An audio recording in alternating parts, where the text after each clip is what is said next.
অসমৰ কৰ্মচাৰীবিলাকৰ পেঞ্চন নিদিবৰ কাৰণে সিদ্ধান্ত লৈছে নতুন পেঞ্চন স্কিম বুলি আহি গৈছে এতিয়া কোনো স্থায়ী পেঞ্চন পুৰণি পেঞ্চন ব্যৱস্থা নাই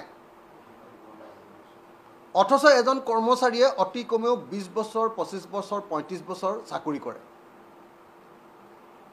আমি 5 বছৰৰ কাৰণে কেৱল এমএলএ হওঁ কোনোবাই দুবাৰ তিনিবাৰ হয় সেইটো বেলেগ কথা কিন্তু আমাৰ কাৰ্যকাল 5 বছৰীয়া আমি এই 5 বছৰীয়া কাৰ্যকালত এজন চাকৰিয়ালতকৈ দৰমহাও বেছিকৈ পাওঁ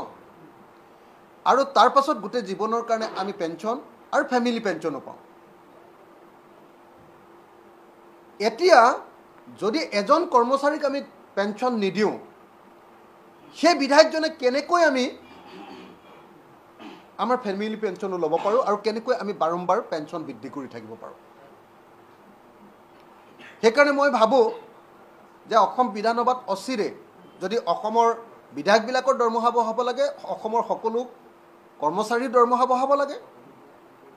আৰু অসমৰ বিধায়কসকলৰ পেঞ্চন যদি বৃদ্ধি কৰিব লাগে অসমৰ সকলো কৰ্মচাৰীৰ পেঞ্চন বৃদ্ধি কৰিব লাগে আৰু অসম চৰকাৰে অন্যান্য মানুহৰ ধৰক অৰুণোদয় আঁচনিত পইচা দিয়ে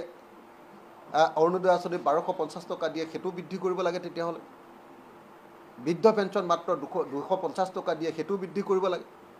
বিধৱা পেঞ্চন মাত্ৰ 300 টকা দিয়ে সেইটো বৃদ্ধি কৰিব লাগে অংগনবাদী কৰ্মীবিলাকে কিমান কম পইচা পায় আপোনালোকে সকলোৱে জানে আশা কৰ্মীবিলাকে কিমান পইচা কম পায় তাৰপিছত আপোনাৰ ৰান্ধনীবিলাকে কিমান কম পইচা পায় তেওঁলোকক আমি ভাতে মাৰিছোঁ তেওঁলোকক আমি নেখাই নুবুৱাই শুকুৱাই ৰাখিছোঁ অথচ আমাৰ জনপ্ৰতিনিধিবিলাকে কেৱল দৰমহা বৃদ্ধিৰ কথা চিন্তা কৰিছোঁ আৰু আমিতো ৰাইজৰ সেৱা দৰমহাৰ কাৰণে কৰিবলৈ অহা নাই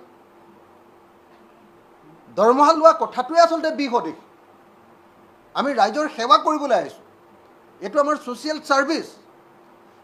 ছাৰ্ভিচ কৰিবলৈ আহোঁতে এটা দৰমহা লোৱাৰ ব্যৱস্থা কৰি দিয়া হৈছে কিন্তু সেইটো বাৰম্বাৰ বৃদ্ধি কৰি আৰু তাকো বানপানীৰ সময়ত তাকো যি সময়ত আন সকলো কৰ্মচাৰীক আমি পেঞ্চনটো নাইকিয়া কৰি দিছোঁ সেই সময়ত আকৌ আমাৰ পেঞ্চন বৃদ্ধি কৰিবৰ কাৰণে ব্যৱস্থা লোৱাটো নিশ্চিতভাৱে জনগণ বিৰোধী সিদ্ধান্ত নিশ্চিতভাৱে অনৈতিক সিদ্ধান্ত নিশ্চিতভাৱে এইটো মানি ল'ব পৰা সিদ্ধান্ত নহয় আৰু সেইকাৰণে আমি ৰাইজৰ দলে বিধায়কসকলৰ দৰমহা মুখ্যমন্ত্ৰীৰ দৰমহা মন্ত্ৰীসকলৰ দৰমহা আৰু স্পিকাৰ আৰু ডেপুটি স্পিকাৰৰ দৰমহা বৃদ্ধি কৰিবলৈ লোৱাৰ সিদ্ধান্তৰ তীব্ৰ বিৰোধিতা কৰিছোঁ